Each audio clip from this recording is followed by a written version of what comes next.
Welcome to another episode of Culinary School Stories, the weekly podcast that is dedicated to sharing the stories of people around the globe whose lives have been influenced, impacted, touched, and or enriched, for good or for bad, from their culinary school experience.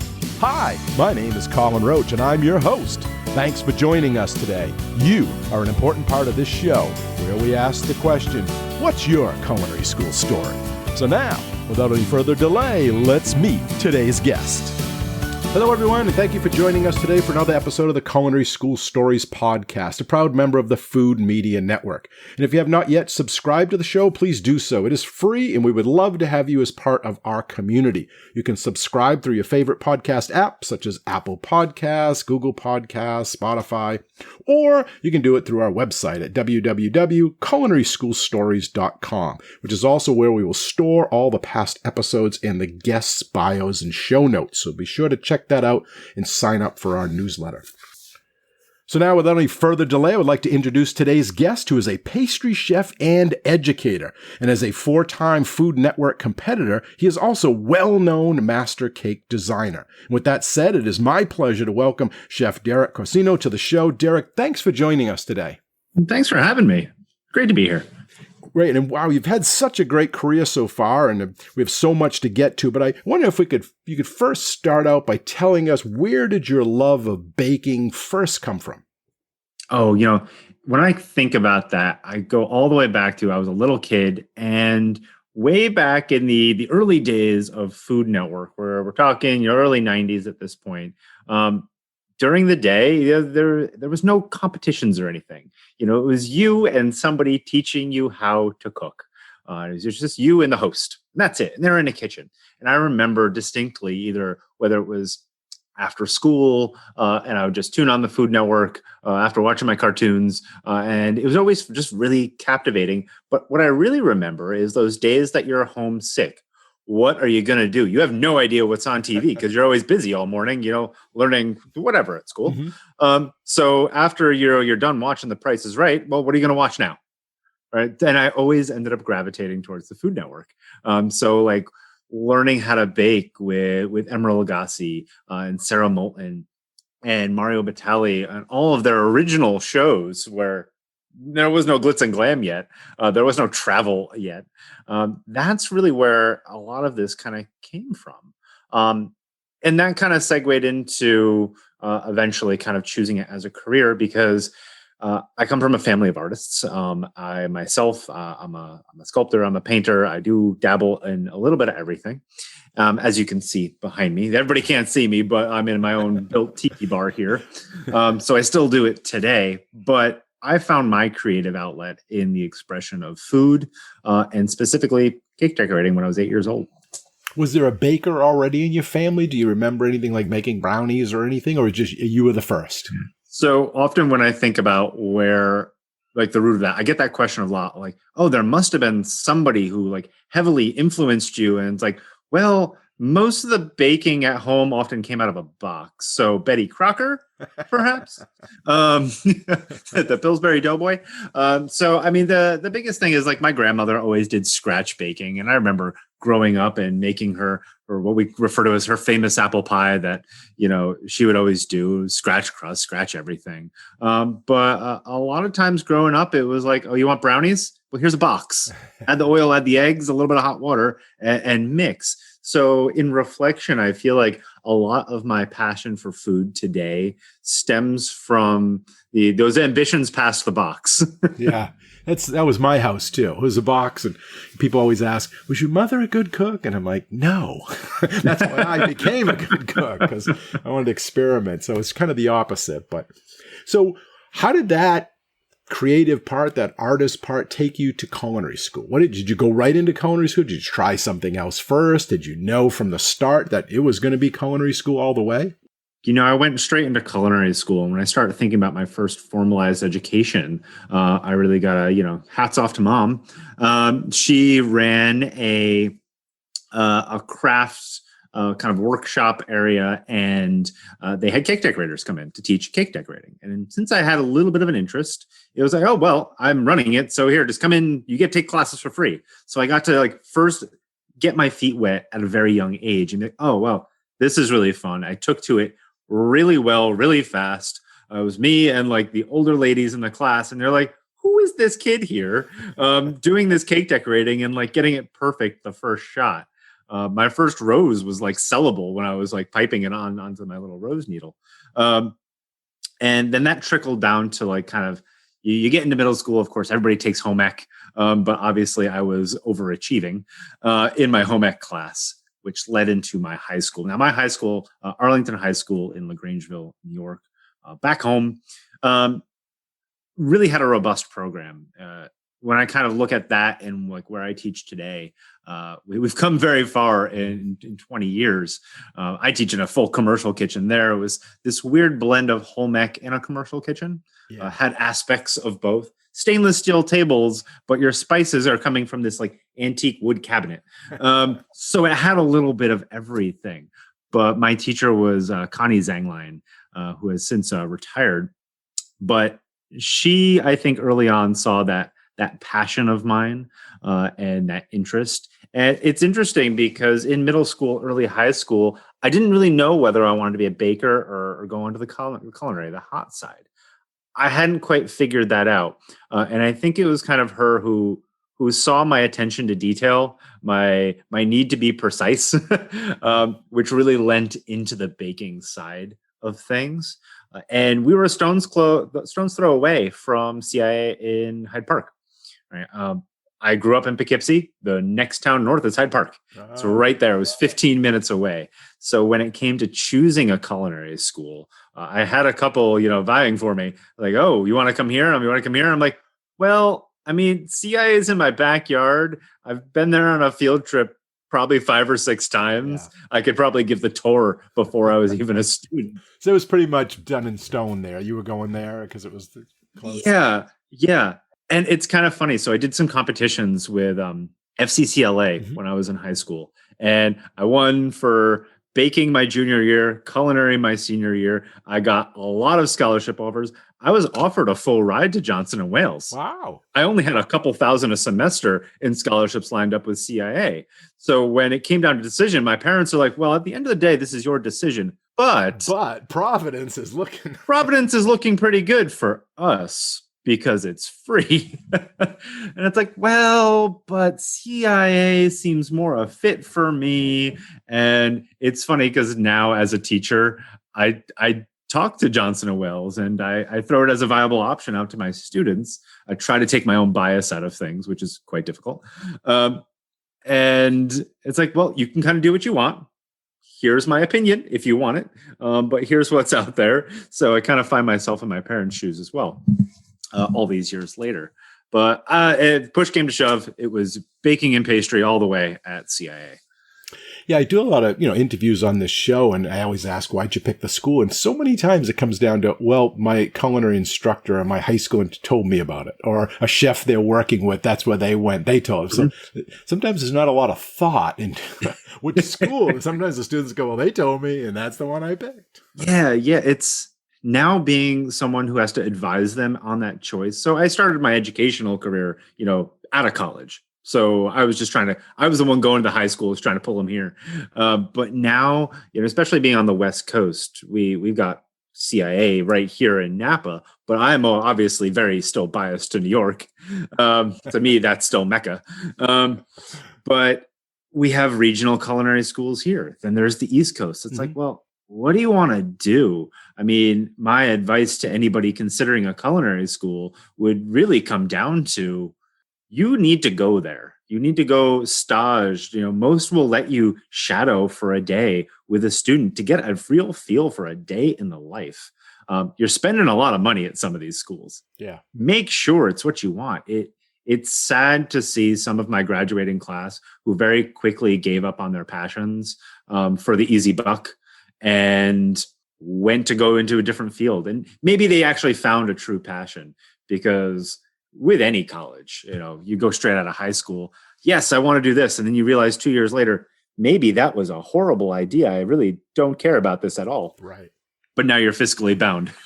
Well, so when you advise the students, How do you not only divide up the culinary schools where they should look at, but whether it's an apprentice program or they should go for associates or certificate, or if it's a bachelor's, how do you kind of guide them on that route? A lot of it starts with, well, how much passion do they really have? Are they out there? Have they actually worked in the industry yet? While a lot of culinary schools have gotten rid of that requirement of 6 or 8 months work experience, right? That used to weed out a lot of people, and it doesn't weed out people anymore. Right. So luckily where I teach, we have a required junior internship. All right. It's only, a couple of days over a couple months, but it's a little bit more of a unique thing, even in a public school. So right now we're about to send out, even during COVID times, we're sending out 5 students, mix of culinary, baking, and hospitality into the world.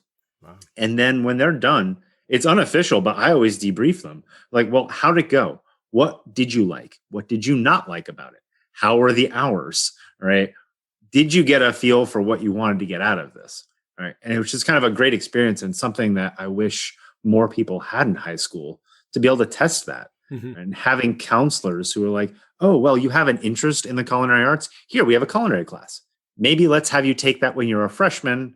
Let's not wait until you're a senior and then see whether you are going to be making a decision last minute or not. Right. Let's fan the flame as early as possible. That's really what I like to do with my students. And if that flame is even a little bit of a flicker, let's test it out.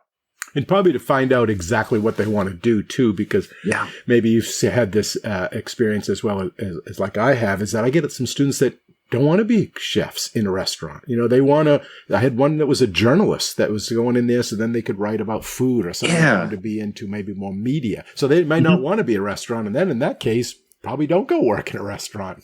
Have your food truck. No. I was talking just this morning with my spouse because she overheard me kind of teaching. I was teaching how to make cheese this morning. We made ricotta cheese over distance learning. So it's really amazing what we can pull off with technology these days. And she made the comment that, it's really nice to see that I'm showing my students also like what else you can do. Like if you're really into science, you can really just go straight into R&D. That's very much a viable option. You don't have to be a chef on the line. You don't have to be a baker working at 2:00 in the morning. If you still have a passion for food, but maybe you also have a maybe you have a passion in biology. Well, that exists out there. Mm-hmm. Maybe you want to be a mechanical engineer. That exists out there, right? You can tie in most of any type of passions with food, and there's a career out there for it. What is it? I forget the name of the company, but they're here in the Bay Area and they're doing stem cell research on chickens, and they grew a chicken breast, but then they invited the chicken to the barbecue. So they're having grown chicken, which is just a chicken breast. All right. But then the chicken only lost a feather to make that chicken breast. But that takes chefs, that takes chemists, that takes biologists all working together. So if we can influence these students early that, hey, the future of food isn't just chefs. Mm-hmm. The future of food is food systems and people to manage them and create these revolutionary products. You got to make that decision relatively early in life. Yeah, maybe they should start out researching opportunities within the food business, the hospitality industry. And then once they narrow that down, then they could maybe go try to get some experience, whether that's with a caterer or going into a restaurant or a food truck or something along those lines. Yeah, most definitely. It's all about making the choice. And I think we're doing a better job as educators now than we were 20, 30 years ago, where it was like, oh, you want to be a chef? Yeah, right. You want to work in a dungeon somewhere, long hours for no pay? Yeah. I mean, you can still do that if you want to. That exists. You go to culinary school. I remember, being in the dungeons at CIA and there's no light of day, and you go in and it's dark out and you come out and it's dark out. And I've had jobs the same. But now, if you want to do something where you just want to make really cool crepes out of a food truck on Venice Beach, yeah, sure, go do that. That's awesome. Right. You want to just do artisan chocolates out of a ghost kitchen and just mail order stuff? Cool. Awesome. You can do that too. Why not? If you got the passion, you can make a living. Go for it. That's the key. That's the key. So the CIA, you'd already been there, you mentioned a couple of times as tours and stuff. So it wasn't like a big shock like maybe it was to some of the other freshmen that are arriving on campus for day one. So you felt a little bit more comfortable. Tell us about that first day. You know, obviously you got to get your knives and your uniforms and probably meet roommates or at least, figure out where you got to go, get your schedule. How was that for you? So it was rather strange because it was almost like, it felt like just kind of went one town over. I've driven past it so many times, but now I'm like... Did you live on campus or did you stay at home? I did live on campus for a couple months. Side note, back in the winter of 05, 06, a major flu pandemic hit the Hudson Valley. Vassar closed, Marist closed, Bard closed, the community college, they all had to close for a week. CIA never closed, but it hit pretty hard. And they've got communal bathrooms. So I'm like, you know what? I don't need to live on campus. I'm going home. I ended up getting the flu, but I got it a month after everybody else. And that's what I got a little bit of that college experience that way. But I remember, your first day on campus on CIA. It's something that as you reflect on as an upperclassman and later on, it's like the freshman walk of shame because it's always the same. Yeah. And maybe less these days because you can get ebooks, but you still have your knives. You go to distribution. Yes, you get your knives. You get all of your books because there isn't a bookstore on campus that gives you all this stuff. And they give you the cheapest bag to put 50 pounds of books in. And they don't tell you that you can open up the knife kit and then there's over the shoulder strap to help you. No, you just drop everything. And depending on what time of year it was, I started in November. It's wet. It's cold. Now my books are wet and cold. Yeah. So we've all experienced that at CIA. And I'm guessing the pants are still unhemmed. Oh, yeah. Oh, yeah. And you got to go through all of that. You get your ID card day one where you're half asleep because it's 7 a.m. and you're not used to the hours. So everybody's looks horrible. And now you got to live with that for 3 to 4 years. First day is rough no matter who you are because you can hear about it all you want from admissions. Oh, this is what you're going to do. And it's glazed with this beautiful varnish. And then you get there and it's like, I'm in some weird dungeon. Somebody's sizing me up for pants and they're handing me this stuff and be like, oh yeah, class starts tomorrow. I'm like, what? That was my introduction. Okay. But it sets the tone and the pace. So when I went to CIA, they were still on the old system where they were on the block system. Every 3 weeks was a new course, 5 days a week. You're either AM or PM student. And it's quick, it's fast, it's building blocks. It worked for a reason. I don't know a lot about the major changes they've done really over the years, but I know from interns that I've had and former employees that I had when I had my cake shop that they did shuffle classes around. They don't scream and yell quite as much anymore. People have feelings now that we have to take care of. And it's funny because looking at that as an educator, it's like, I don't scream and yell. It's not worth my time. I'd rather just shame the product you made. I'm like, you could have done better. And I'm just disappointed that, you just cut some corners because that hurts in the heart. That doesn't hurt in the head. Screaming and yelling. And we've all been there in culinary school where you got publicly degraded by the chef and you were made an example of. Yeah. Let's talk about that because we'll jump ahead because you're an educator now. You've been an educator. You've been at, quite a few university, junior college. I think you went back to CIA and taught there a little bit as well. And now you're at the, the secondary level and the high school. How do you see that different and how has education changed? How has the instructors, you just mentioned that, maybe their demeanor has changed. Can you talk a little bit about that, a compare and contrast between them? So I think it all comes down to where we are headed as an industry. I remember distinctly a lecture with Eric Repair when I was a student back in Hyde Park, where he came in. I think he had a couple lawsuits that he just survived. And it was all about, I think it's when he found Buddhism at the same time, or whatever he follows. I don't know. Mm-hmm. He had all the beads, the Kabbalah bracelets and everything when he showed up. But he made a really good point. We can't treat people like, we're on, a pirate ship anymore. The screaming, the yelling, the public degrading, the throwing of pans to prove a point. We are skilled artisans. We are people who should take pride in their work. And he found that, hey, that screaming and yelling didn't work anymore. Right. And I think a lot of people heard that around the industry as he kind of started talking about it. And now we're going back to around '05, '06, '07, somewhere around there. Mm-hmm. So it's been a stretch of time.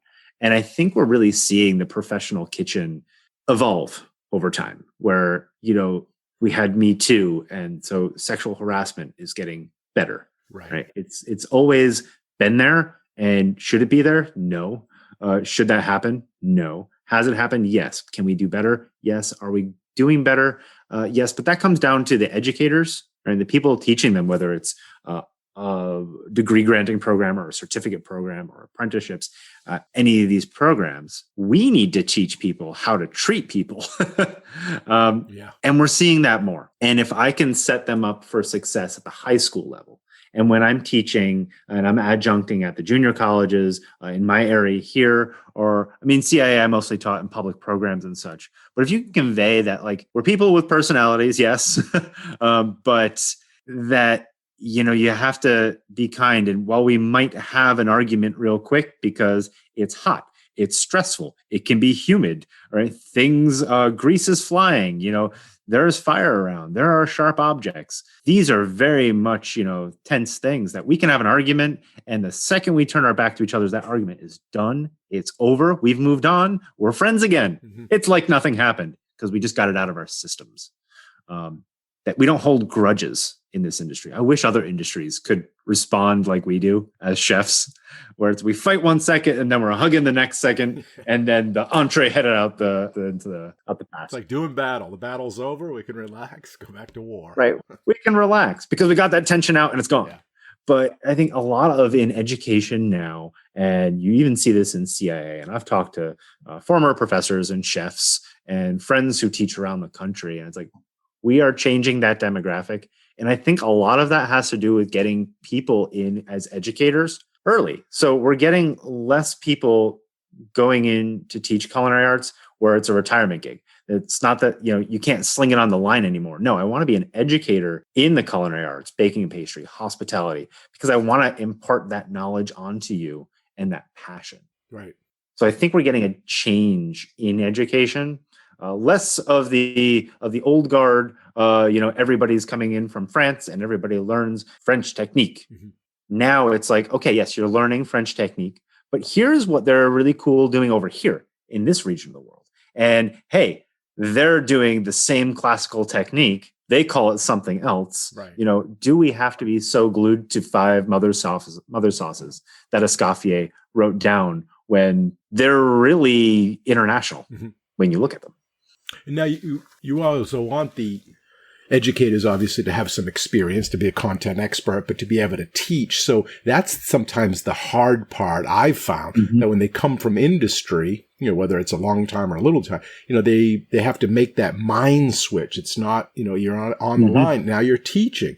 So what in your thought is a good educator? What makes a good chef instructor? You hit that right on the nose. I've been on a lot of hiring panels to hire people. And often we use that test of, okay, teach me how to make an omelet. Don't just make an omelet. Okay, that's a standard, test for a chef. Mm-hmm. Teach me how to make that. And then I can tell whether you can actually teach or not. And a lot of it is personality. It's, having charisma, having patience. A lot of times chefs coming out of the industry who want to be educators, they don't have the patience. No, you're not going to teach somebody how to make creme anglaise quickly. Mm-hmm. That doesn't happen. So that's really the major attribute that I think comes down to being an educator, is just having patience and being able to dissect how something gets done. Whenever I'm kind of mentoring a new teacher, I tell them that you have to keep talking. I don't care necessarily what you keep talking about, but you need to keep people interested. And it's the same thing of whether I'm doing a Food Network thing or I'm doing a demo somewhere. You need to keep people captivated. They'll change the channel, right? Yeah, they'll change the channel. And it's the same thing in a classroom, whether you're sitting in front of a whiteboard or you're sitting in front of a burner and you're teaching them how to make something. You have to stay captivating or you will lose them. Now, I remember when I was a student at CIA, they had us captivated in fear. But now you have to be able to be captivating in your voice, how you carry yourself, how you pivot around the room looking at people. it's a dance, it's a show at the end of the day. Where a good teacher is a good performer at the end of the day. But at the end of it, that student can take a skill away, or they can learn something and be, oh, that was really cool. That was engaging. Like, I try to give it all to my students, and then I will pass out later because I used all my energy on some crazy lesson. And that's important in education. And I don't think a lot of people understand that. Yeah, there's a little bit of edutainment, right, as they call it, in there. Completely. You're on stage, and that's why they're coming to you, and rather than a book, right, or watching a video. They want to see that live performance and to give the different examples and to share the stories. So, and you kind of hit on it there with the books, where I get a lot of people like, well, do you have a book to recommend that I can learn how to cook out of? I'm like, well, I can reference you some books that are good for reference. So you can look at all the pictures and knife cuts you want, but you still need somebody to show you the little things, how to properly hold the knife and why we hold the knife that way, how to properly yield the knife so you don't cut your fingertips off, and how to set up your cutting board and how to set up flow. You can read about a lot of these things all you want, but even these days, even I'm successfully teaching the culinary arts and baking and pastry over a camera, but it's how you do it. How do you get it across to people is what really matters. Now, I've had past guests that have done a lot of competitions, and they really thrive on that because it challenges them, it pushes them, gets them uncomfortable, helps them learn, and it gets to really, promote their craft. So you just brought up Food Network. You've been 4 times, I think. Maybe you could talk a little bit about what you get personally out of those competitions.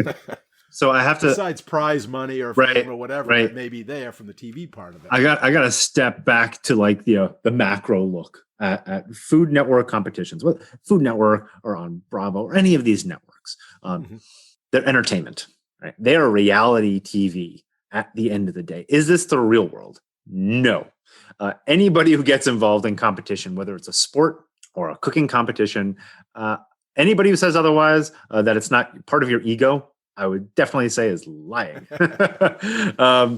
especially when it involves a televised thing. I mean, we've been doing culinary competitions for years. We used to have, the Culinary Olympics. We've got Bocuse d'Or. Someone who is in France doing Bocuse d'Or isn't worried about the visual of how they look on TV. They're worried about the food. And that's how I approach all of my Food Network competitions that I've ever done. First and foremost, it's about the food. It's what I'm presenting. It's the visual of not as much me, but the food. I've gotten better at making myself look good on TV. My first time on there, I mean, it's difficult. It's hard. It's not just doing a competition. Competitions in food are hard to begin with. You're in a new location. You're working with ingredients that might be the same, but they might be different. They might react different, especially I'm originally from New York. Okay, I'm used to butter that you get in New York. Well, California cows, slightly different butter fat. Pastry, things could react different. Yeah. So that's only one aspect of it all. But because then you slap a bunch of cameras in front of you, a producer that's prompting you with, okay, we need to keep you talking throughout this entire thing, narrate you through. But no, you have to rephrase it like it's a question. Oh, you cursed there. Can you re-say that without saying the F word because you just screwed up? So the making of TV makes it a lot more complicated. Or oh, you're sweating too much. We have to powder your head, but the clock's still ticking. Oh, yeah. Or your mic has come loose. Don't stop moving. We'll have the mic guy come behind you. They'll never see this on TV, but it's all the mess in TV that you have to deal with to make those shows. And I mean, not all TV shows are created equal. Some of them are just about, being ridiculous. Right. When I looked at Chopped, right? I love watching Chopped. But some of the ingredients they get are just ridiculous. Right. But it's cool seeing a chef, be able to think on their toes and what can you do in this industry to make something edible? I remember seeing one of I think it was Top Chef, and they put them into a gas station, and they had to get Skittles and Twinkies and make a meal. And I was like, what is that? That would never exist. That would never exist in the real world. Right. But then even with the cake shows that I've done, my first 3 appearances were all on cake shows. Food Network Challenge twice, and then a show called Sugar Dome, which aired for only a season. But your height requirement is a minimum of 6 feet of vertical cake. Wow. Well, nobody orders that stuff. They can't afford it. The engineering, the thought, the design process that really goes into these things. They can't afford for me to charge, $10,000 for a cake because how much R&D had to go into it. And then the product, trying to deliver something like that. I'm glad it only had to move 6 feet from the station to a presentation table. But it's the same thing when you look at like chocolate showpieces in competition and sugar showpieces and bread showpieces. They're showpieces. And they're meant to just flex what a chef or a pastry chef or a chocolatier cake designer can do. Right. So what I do now, because I'm on the current season of Spring Baking Championship, it's been 8 years since I've done a TV show. I wasn't a teacher at the time. When I'm now on the show, I'm thinking about how is this going to look to my students? Oh, right. How can I inspire a new generation or someone who's like on the fence as a career changer, maybe? So maybe they're sitting in their office at an IT job that they've originally loved, but now they hate it. But they've got this passion for making bread. Well, maybe I can now take that moment to inspire that person to maybe go sign up for a certificate, take some weekend classes and realize that, oh, hey, I can make a new career out of this. And maybe I can take my IT job. I can now make a bread app, how to do bread at home. Boom, I've combined my passions and I can do something with it. So my opinion originally of Food Network competitions and just any cooking competition on TV was like, oh, these people are just ruining the industry. Now everybody wants to make cupcakes for a living when that's just a trend and it's going to die. How can we inspire them now to do more of like, oh, wait, he's having fun. He's making cool stuff. He's trying to make it look easy, even though I will fail at always making it look easy. But if we can do that, I think we can bring back the spirit of early cooking TV. Yeah. Right. We can bring it back to me learning how to dice an onion with Emerald, after I, watched, The Price is Right. Yeah. No, it's definitely, it's as you mentioned, entertainment and a lot of fun. And as for culinary schools and teachers, it's a double-edged sword, right? Because it definitely brought a lot of students into our degrees and majors, but at the same time, it might have brought them for the wrong reasons because they're all thinking they're going to go out and be, the next Emerald after 2 years. And they're not going to. There's a lot of stuff that happened before he got on TV. So maybe we can talk about that because I've done TV as well. And, I've done it on the news and it's a 3-minute spot, but the hours and the travel and everything that goes into that 3 minutes. And when they see you on the Food Network and they see that 30-minute show or whatever, maybe you could talk a little bit about all the things that go behind the scenes and prep and all of that it takes to put that out there. I think about the longest shoots I ever did was Food Network Challenge. When I saw like the call time in the morning, I'm like, what time do I have to be there? Because like you would load in stuff the night before, you'd load in all your core ingredients. With that show, we could have pre-baked cake in sheets, basic shapes. We'd have our fondant, we'd get everything in there, but we'd leave there at like midnight. And then, you got to be on set, ready to go. We're going to get you into makeup at 5 a.m. I'm like, what? I'm not even back to my hotel room yet. I have to wind down. I'll eventually fall asleep around 2. And now I've got to do a competition on no sleep. What? So that's like the first step of difficult. Yeah. Not to mention, you just flew there. You had to ship all your stuff. You had to pick it up maybe from UPS. You had to get a rental car. Maybe you have an assistant with you. You have to make sure they're eating because now you're kind of like under their care or you have to care for them. Because then you have the day. You have the day of. You go into makeup. It's so early that they have to get the dark circles from underneath your eyes away. So you're in makeup. I'm bald, so it's a pile of, anti-reflective on my head. We do your hero shots here, introducing so-and-so from this place, make it look like you look cool. And let's do that 20 times because the first 5 times maybe weren't cool. Yeah, maybe it won't look as good as we want, but really we probably took the first take of all of that stuff anyway. But then you got to do it for everybody who's competing. Great if it's a small show, not great if you've got like 10 contestants or a spring baking championship. We had 11, right? You have to wait for your turn or wait for them to all finish before you even start. Yeah, now. Exactly. So even with that show, we had like a pre-day one where we did the intro, you're walking in. And then, now everybody does their hero shot. But once you get through 11, there's no time left in the day. So let's actually start baking. We'll do that tomorrow. But we'd challenge, like we'd eventually around 10 a.m. we'd start the clock. But then it's an 8-hour challenge. No trick photography. No, nothing. No, it's 8 hours start to finish. But then you have all the post stuff, right? Okay. Step back 30 seconds from the end. We need to make sure we get all the really good takes. Make it look like you're finishing something, but don't touch it. Time is actually stopped. Don't actually touch it. So we'll do some false stops. Then eventually they would reset everything. We go in the judges table. But what I think a lot of people realize is you really get critiqued. Judges table could last a long time. It could be 10 minutes. It could be a half hour. It could be an hour. Depends on like, how are things going with you and the judges right now? Are you guys riffing? Are you giving good material? But you really get an honest critique. And that's kind of the bummer is when you see these shows, you see a quick 30-second clip of how it was judged, but you miss some of the humanity in it of like, no, they're really giving an honest critique of like maybe the color of something or the taste, or maybe you just needed a touch more salt here. They're asking you how you did that really cool technique. Right. It gets too technical and too much technical jargon. It doesn't look good on TV. Eventually, all that's done. You get a reveal of who won, who lost. You scarf down some food, and it's 11 p.m. And then the next group is loading in at midnight for the next day's episode. So it's crazy. And for all that footage, all those 12, 15, 18 hours of footage on everybody on the show, they boil that down to 42 minutes with commercials. Yeah. And it's like, damn, I worked so hard for 42 minutes and I'm really only in like 15 of it. Okay, I'm going to take a quick pause right now and ask you, the listener of this episode, to sign up for our newsletter and mailing list.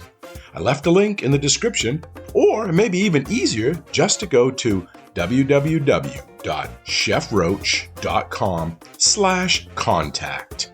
That's Chef Roach, all one word, .com/contact. Then just go to the bottom of the page and sign up for our newsletter. It's free.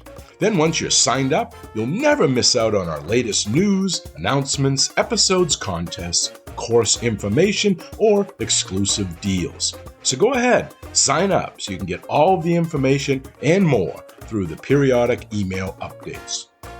And don't worry, you can always unsubscribe if you don't like it. The link again is www.chefroach.com/contact. So go ahead, do it now. We want you to be part of our community. And if you don't do it now, you'll probably just forget by the time this episode is over. So just hit the pause button right now and take the 15 to 20 seconds to get it done, and then come back and hit play. We'll wait for you, I promise. Okay, hopefully you just did it, or you've already done it in the past, or at the very least, you'll be doing it very soon. Your support of the show and the network is very important to us, and we thank you in advance. Alrighty, so now back to the show. Maybe you could give them a little visual description of what it looks like, because they only see the set, the beautiful part, right? And you don't see the backstage and maybe where the catering is and then the dressing room and the bathroom. Maybe you could talk a little bit about that, because I know there's some listeners that are thinking maybe it's more glamorous than it is. And I can only really kind of talk about a lot of the past shows at the moment. Ask me in another year, I can talk about this one. Sure. But yeah, I mean, when we filmed Challenge, we were on a soundstage in Denver. First off, nobody thinks that you're filming TV in Denver at all. It was the 13th season, so it was a very established set at this point. But with a lot of these shows, they're one directional. So the cameras all face one way. So behind that is just a big black room usually. And they're usually really cold. So while you might look like it's a nice, comfortable day, everybody on set is in hoodies, snow boots because their feet are so cold. Their hood is up. They're freezing because you're doing a cake show and there's no time to put it in the refrigerator. So they've got the room at 40 degrees. Which is great for when you're running around and you're under the lights, but sometimes I feel bad for the producers and the camera people. But then, if you're the competitor looking out, you're seeing cameras everywhere, sound people just staring at you. And somewhere in the distance is like the judges.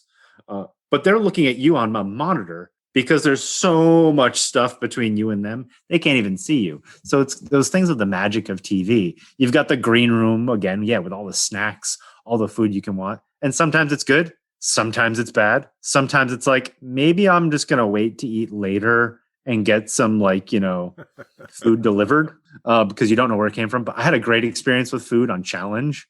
They had this great caterer come in because again, it's established show. Right. Or probably early on, it was horrible food. Standard set food is not the best. It's food, it's nourishment, it has calories. There might be some vitamins still in that food, but you don't eat it because you love it. Yeah. You eat it because you need to Sustenance. But this guy came in and he was doing like this full Vietnamese spread. And I was like, oh, wow, this is like good food. He cared about it. But then I did another show and I was like, yeah, we're going to order from Subway. I was like, really? I just did a TV show on Food Network and now I'm going to go eat some Subway. But again, this is not the Food Network's not producing a lot of these things. They're from smaller companies and such. But the current production company was Spring Baking Championship. We filmed it at a resort, so we were eating resort food the entire time. It was great. Oh, great. But they also filmed it at a resort. So how long does it take for one of those? Is it a week you fly in and you're done, or a day, or is it depending on the show, I guess? So it depends on the show, really. With elimination shows, it's how long you're going to be on the show. It could be a couple days. It could be, a month plus. It could be anything. With the one-off shows, usually it was a 3 to 4 day commitment. So they'd fly you in. You might get your pre-stuff in, maybe some pre-interviews, load in. You do the episode, and then how long do they need you for all of the interview stuff? So when they break to a shot of you sitting with some background behind you doing commentary, right? A lot of that TV stuff takes as long as it takes. So it's not uncommon for them to fly you out, but they haven't necessarily booked your ticket back yet because they don't want to be on a set schedule. And at the end of the day, I don't think they care how much it costs. The sponsors are paying for it anyway. Right. How does someone get into one of these? Do they apply? Do they come after somebody to looking for it? And then what do you do with jobs? I mean, I guess someone, if they own their own business, they take the time off. But if there's some listener out there that's working at a restaurant, a line cook, they're going to have to take a week off, or they're going to have to take this, I guess, vacation time. That's like the hardest part. And as a teacher now, it's the easiest part for me because I can call up the superintendent and the principal and be like, hey, Food Network called. They want me on this thing. They're like, go. We'll get you subs. Don't worry about it. Yeah. Don't worry about it at all. Just go. Yes, you're going to promote our school? Sure. Go do that. But when I did the early ones, it was I owned the business. Like, can I say yes to even this? So going back to your first question, like, how do you get on these things? There's so many different ways. Back in the day, it was all reference.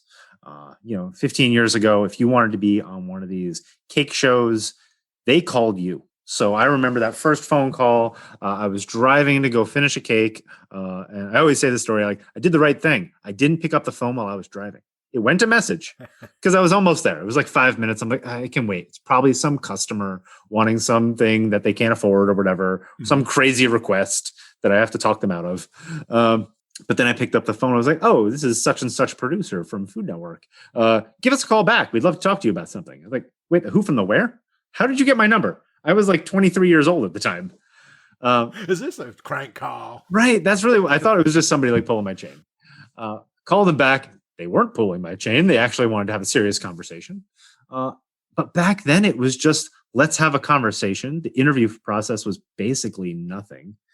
You'd send them some, piecemealed video by somebody who still had a camcorder because our smartphones were crap at the time. You couldn't just take a video of yourself doing something. Right. And, I was on the first show. But it's funny because I turned them down twice on episodes. This was September, October. This is the end of the wedding season. This was my meat and potatoes. So I told them, like, if you still need somebody, like, in mid-November, I'm your guy. So I remember I turned down something with, like, these crazy bug episode on Challenge, which in hindsight, I'm glad I didn't have to do. There was another one, but then I said yes to Renaissance Festival cakes, which kind of lined up because it sounded fun. Yeah. The second time I was actually out there 3 months later. So I did such a good job with the first one and they were happy with it. They were like, hey, they actually wanted me to turn around really fast. Like, can you be here in 2 weeks? I'm like, No, I can't be here in 2 weeks. I still have a business to run.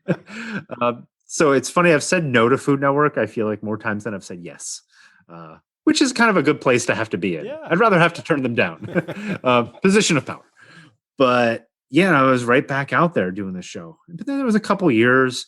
I had heard from one of the previous judges, hey, there's this new show. It'd be right up your alley. Let me put you in contact with them. And it was the same situation where it was much more casual. Now it's a whole nother beast. They have the regressive application process, multi-tiers of levels. I think a lot of these competition shows on all the different networks have been burned too many times around people who look really good on paper. This goes back to like trying to pick a teacher. You might look good on paper, but can you teach? Right. You might look good on paper, but will you be able to perform on the show and look good? Not everybody's going to. So there's a lot of vetting that goes into the process. And a lot of that takes time too. You might have to take hours off of work to do all this stuff. I know people who have like left their job with the hopes that at the end of it, they'll do well enough to move up to do a better position. Going into Spring Baking Championship, I mean, we've had a hell of a year in this industry. A lot of the people aren't even employed, but they've pivoted to, having cake businesses out of their houses or selling pastries under a cottage license, because that's what you've got to do right now. But they're like, yeah, I'm a former pastry chef, but I don't even have work right now. Yeah. So it's kind of an interesting time for them where they're like, yeah, I've got nothing but time. Sure, I'll come down. It's like, well, that's good for you. I'm shooting the show. I'm teaching my students distantly over a camera whenever I can. Then I'm also going back to like, while we're here, while we're talking, culinary school. I'm back at CIA right now doing their online master's degree. I was doing that all at the same time. Oh, way too much on my plate. Yeah. So when he's going back to what we talked about with the, what your goals are when you get out of culinary school. And a lot of students, I'm sure you hear this from yours, say, I want to be on the Food Network. I want to be a star. Yeah. You can talk, right, from experience that is probably not a good game plan. That is probably the worst game plan you can have. I fell into doing this stuff. And Food Network, for me, it's a hobby. At the end of the day, it's a hobby. It's not what pays bills. I mean, you've got a certain percentage chance of winning some of these things. Back with the first shows I did, I had a 25% chance, and I'm sure you could run odds on it as well. But just walking in cold, 25% chance of walking out with $25,000 after taxes. That's far less once, California usually takes 30%. But then all the stuff you put into it, like, you think you're going to get all this business out of it. You think it's going to bring people in the door, and immediately it does. And when there's a rerun, yeah, they'll remember you. But there's so much content out of there. You're so forgettable. If you boil it down to how many personalities are on some of these cooking networks, it's like 5 to 10 that people actually know. Mm-hmm. You're vying for one of those spots. I think it's like Hollywood, right? Yeah. There's the stars that everyone knows, the Tom Cruise or whatever, and then there's all those extras. So there's the Food Network. You have the people, but then everyone else just comes and goes. Yeah. So I mean, if you think about that, and that's why I vet my students. Like, what do you want to do? Why are you passionate about food? Right? That should be the reason you get into this. I love the reaction, and this is a personal thing. I love the reaction of giving a plate of food, whether it's a dessert or something savory or it's a cake to somebody, and seeing their reaction of either the visual of it or that first bite. I know with my tiramisu recipe that if I put that in front of them, they're going to take that first bite, they're going to close their eyes, and you can see that moment of like, wow, that's delicious. Though that's why I am a pastry chef. And that's why anybody should be a chef. If you're going in for, fame and the glory, you're destined to completely fail. You will never be successful on the Food Network. You should go to acting school, not culinary school. Exactly. Right? Because if you want the fame, maybe that's the area. That's specifically it. I remember, I won't say what trying to be celebrity chef it was, but there was a show called The Restaurant way back in the early 2000s. And I heard about a conversation he had with somebody else. So it's like, well, what are your goals of this? Like fame and fortune. And it's like, okay, if that's your goal, like, why do you own a restaurant? Right. Your goal for owning a restaurant, other than, making a profit by serving food and beverage, should be like having a high quality product and serving good hospitality. Hospitality, sir, helping. Yeah, those are the reasons why you open a place. You're getting into greed at that point. That's not being a chef. Okay, we're all a little greedy here and there. But at the end of the day, you have to look at your core values of like, why do you want to be in this? It's going to be long hours, no matter what segment you're in. You're probably going to, at some point in your career, give up nights and weekends and holidays, loved ones. You're going to miss birthdays. You're going to miss anniversaries, special events. It's going to happen, especially in the early parts of your career as you're establishing yourself. You need to be willing to give that stuff up for a time. Right. With much of our industry, not all of it, but much of it. But yeah, just knowing what you want to do and how you want to get there, but getting into this game and wanting to be just a celebrity, you should just stop right there. You can make cupcakes on Instagram, sell them to your friends, but stop right there. Get a YouTube channel. But then go pay the bills somewhere else. Right. Because if you look at the odds of actually landing on a show, I would get for Spring Baking Championship, I got a phone call every season. They're on their 7th season. And for whatever reason, either I would decide or they would decide maybe it's not the right time. This time was the right time. So we're good to go. So let's talk about another area that students may want to go into, and that's they always want to oftentimes open their own business. They want to, I want to open my restaurant, I want my own pastry shop. Mm-hmm. So what classes do you see that are important for that? I mean, it's culinary school, you should have those business classes, right? Yeah.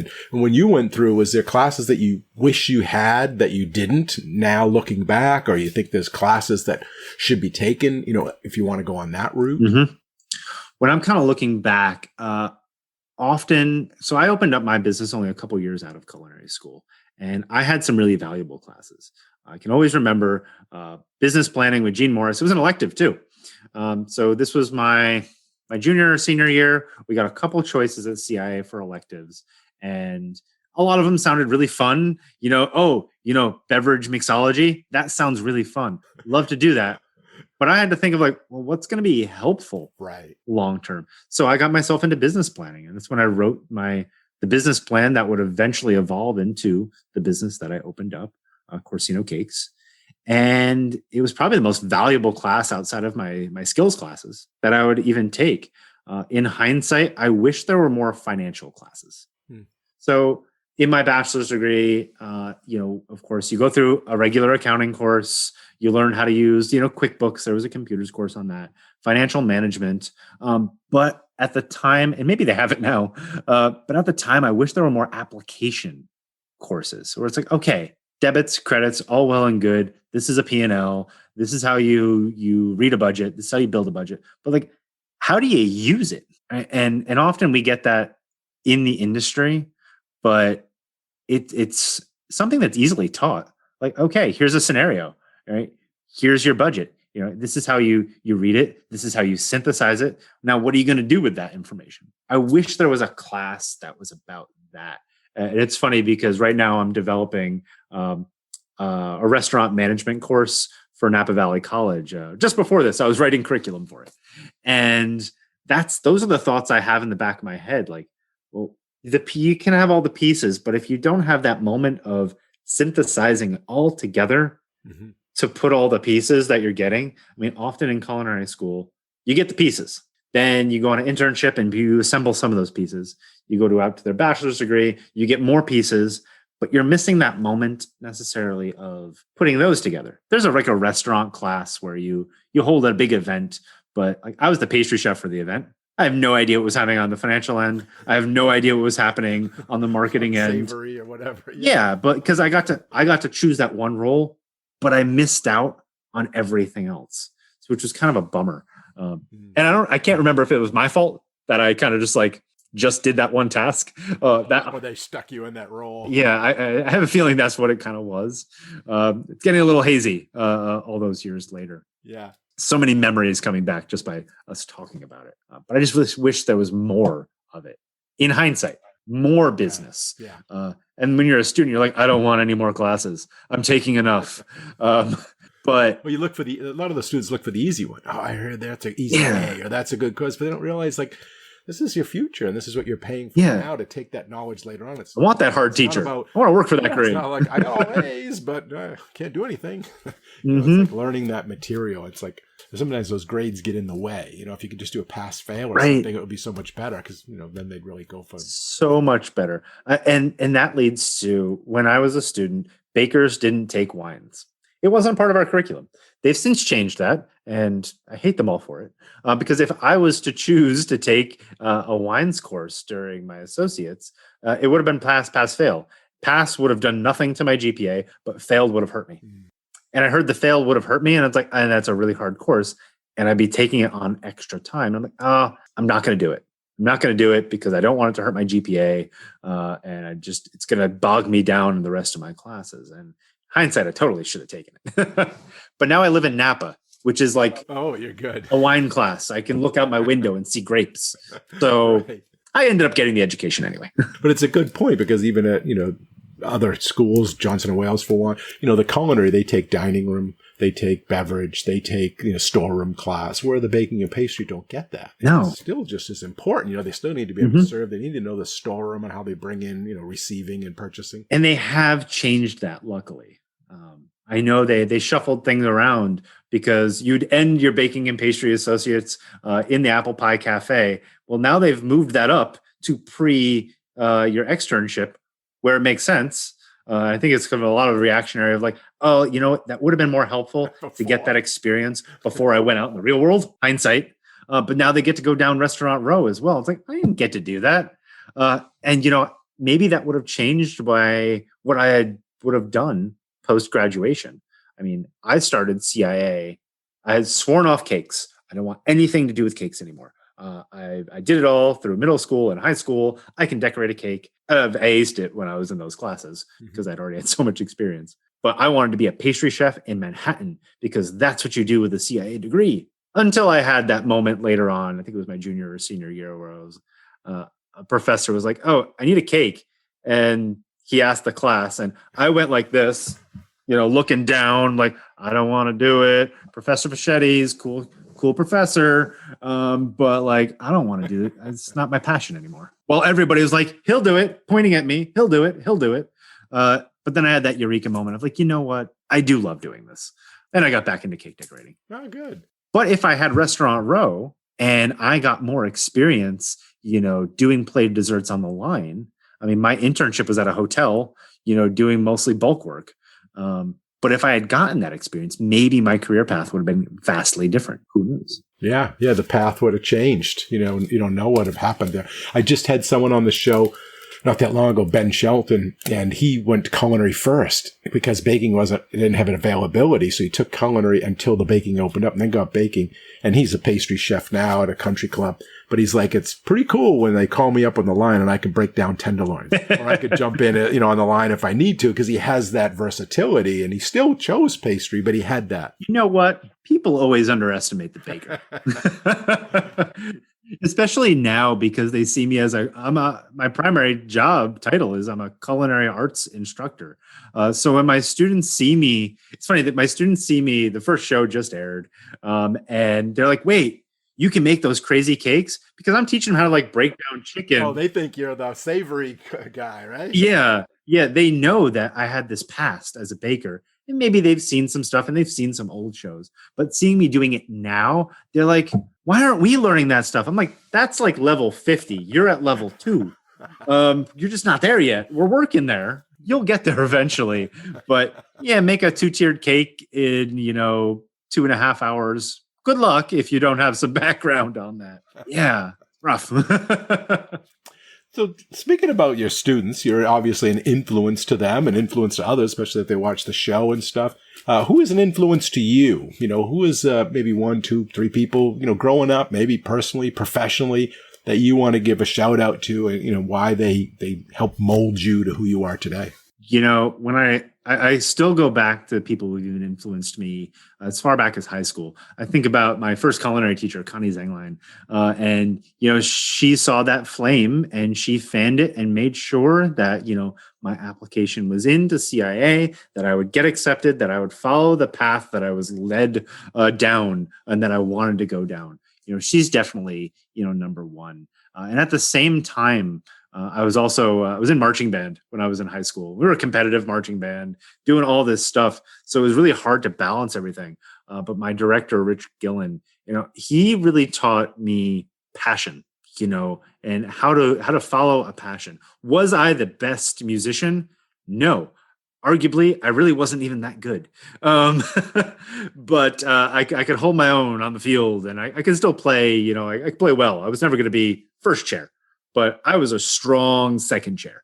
Um, but passion and how to drive and competition, and how competition can be something that is value to you professionally and in your life, and be able to set goals and reach for the goals. That's really something that he kind of gave me. When I think about my CIA professors, Rich Coppage, he taught the science of kind of baking and nutritional baking, gluten-free, sugar-free, things like that. But whenever I'm back on campus, it's like no day has passed. Corsino, get in here. He sees me at the window. He introduces me to the whole class, like, this guy, cake business at the time. Or, hey, he's teaching now. Check him out. Hey, he's been on Food Network. Take him seriously, which was really funny. One day when I came in, I happened to just be on campus for whatever reason, strolled by memory lane, and my cake shop, I had an intern, Taylor. She was in class, and he's like, Taylor, this is your boss. He used to be my student. But he's the type of person where I reached out to him a couple of years ago. I was writing a paper on gluten. And when you write a paper on gluten and public perception, you call up Rich Coppage, because he is the expert on gluten-free baking. And he was very happy to take that phone call. So he's still influenced me all these years later. Jean Morris, who has since retired from CIA, she was my business planning professor. And she's been a mentor all these years later. And she'll come to me now and be like, oh, hey, she works at a small business thing, kind of advising people now in her retirement. But she's like, oh, this person wants to make commercial pies. Can you please talk them out of it? And it's like, yeah, sure, I'll take that phone call. Not a problem. Or there's also the other side. Can you help them do this? So they have really been teachers that I always think about when I'm, as a teacher now, like, I want to be as good of a teacher as they were. Sure. And just keep pushing that forward. And of course, there are more teachers and people who have influenced me. When I even just think about chefs who I admire their passion, their dedication. I mean, I love Massimo Bottura. Massimo's insane. He's Italian. I'm Italian. I've been to Modena, and you can watch his story of being that rebel chef. Like, it's cool. He's like a rock star in our industry. I want to be the rebel rock star chef. As much as my students are like, chef, that's not cool. You know what you're doing? It's not cool. It's like, what do you know? It's cool. It was cool in my day. It's not cool now. Yeah, change. Yeah, but those are the people who really kind of influence me now more. They've always influenced me. So let's talk about outside of the curriculum proper. What do you advise your students when it comes to like networking or getting involved with professional organizations or volunteering their time for events? How do you advise them on that? I would always say you need to say yes. Right. And it's kind of just good general career advice. Say yes up until the point you're comfortable enough to actually say no. I can remember back in culinary school where, there could be some special events, some gala that CIA is sponsoring. They need people. They need people to help, cook for, or wait tables for. And you never know who you might meet. You could be your internship.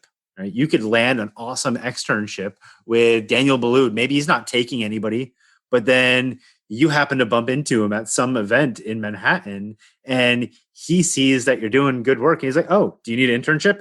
Yes, I do. And you could land a really cool opportunity just because you first said yes to a chef asking you, "Hey, I'd like to bring you down for this event. Yes or no?" Yes is always the answer. You got to take off time from your part-time job. You have to let one paper suffer because your career is going to be better for it. You say yes. I can think to my food and wine seminar during the bachelor's in my junior year, where standard CA food and wine seminar at the time was come out to Napa Valley. Well, Oh, I never knew that I'd live out here, so I ended up doing that anyway. I'm just in life. Go to a winery on the weekend? Sure. Have some cheese? Sure. That was later in life. But I took the opportunity. My GPA was high enough to go abroad. Could I afford to take out more loans at the time? No. But I'm glad I said yes, to study food and wine in Italy for a month and the culture, start off at a vineyard in Tuscany, end the day at the top of the tower in Pisa, and then, sipping good wine and eating good cheese and cured meats on the Arno. I mean, yes, I got a grade for that.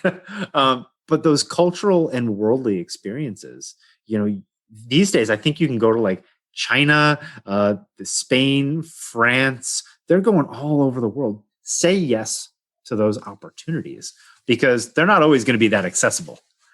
You take those opportunities when you can. I had friends who were always tour guides, and I would ask them like, why are you doing this? There are so many easier, work study jobs at the school. Like you never know who's going to be on your tour. You just don't know.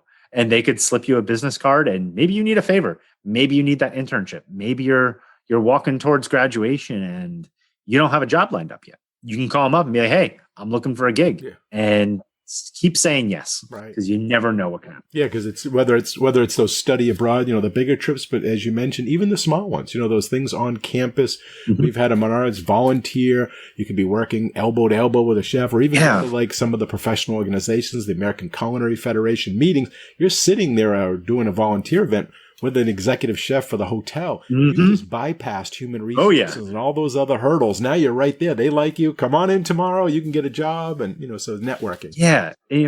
It's all about those connections. Being involved in ACF, it opens doors. I mean, we can be honest about, the price you pay on a degree, no matter where you go, in what industry, it can potentially open up doors. You go to an Ivy League school, you could end at the bottom of the list, but you got a Harvard on your resume. You scraped through, you made it. Well, that's going to open up doors. Yeah. It's the same thing with CIA. That door is going to be opened, and you're going to have so many opportunities to get your foot in that door, maybe in front of somebody else, just because the brand.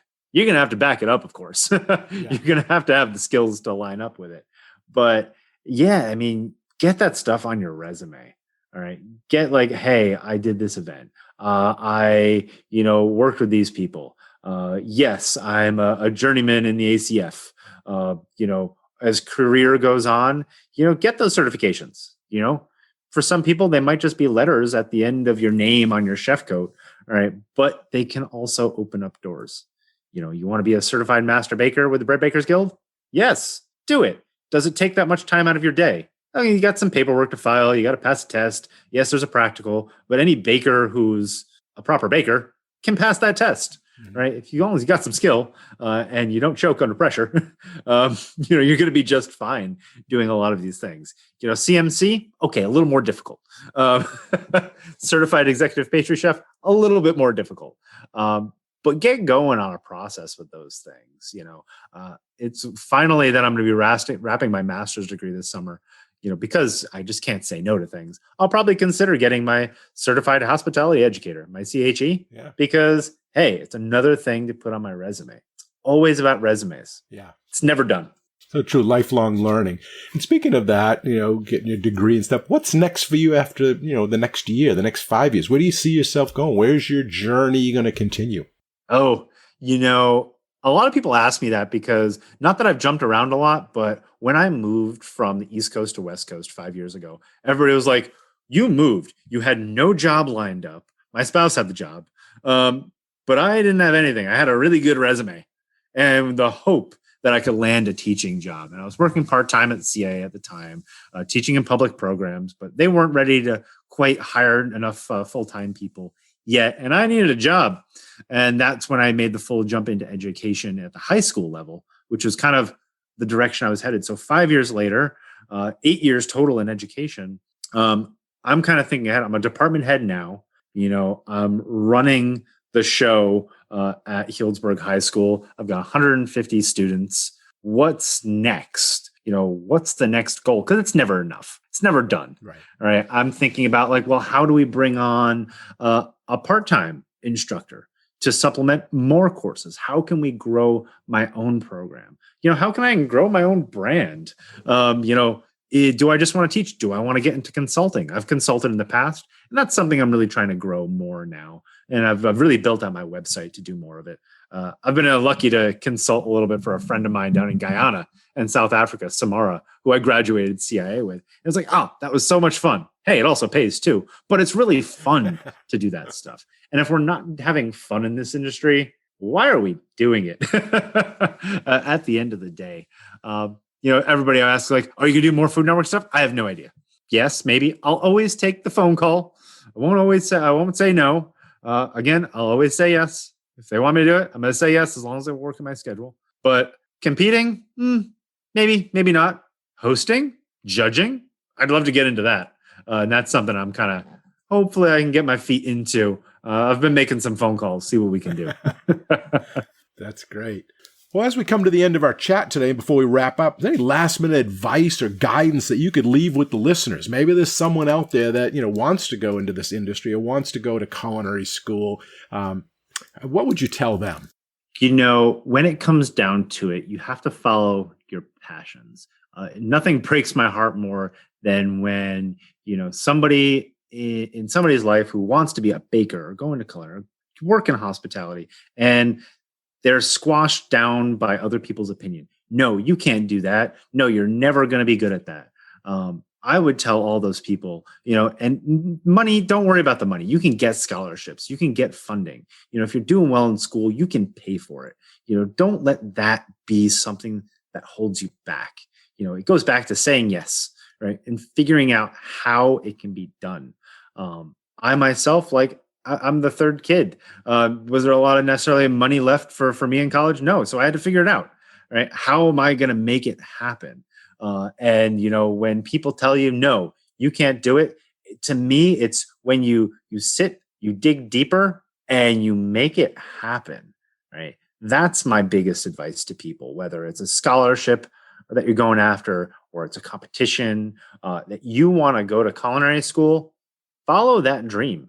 Right? Don't let people tell you that, oh, you're never going to make enough money to pay off your debt.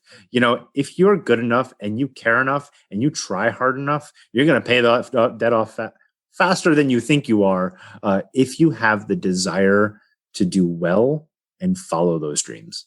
That's great. Good advice. Now, how can someone get in touch with you if they wanted to, if they wanted to follow you? I mean, do you have a social media presence or some way that they can get in touch? Yeah. So a lot of ways to get in touch with me. Of course, you can always check out my website. Very easy.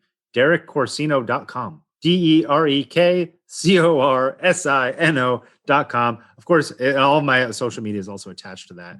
But if you really want to get in touch with me fast and really see what I'm up to, check me out on Instagram at Professor Cake. Straight through, Professor Cake.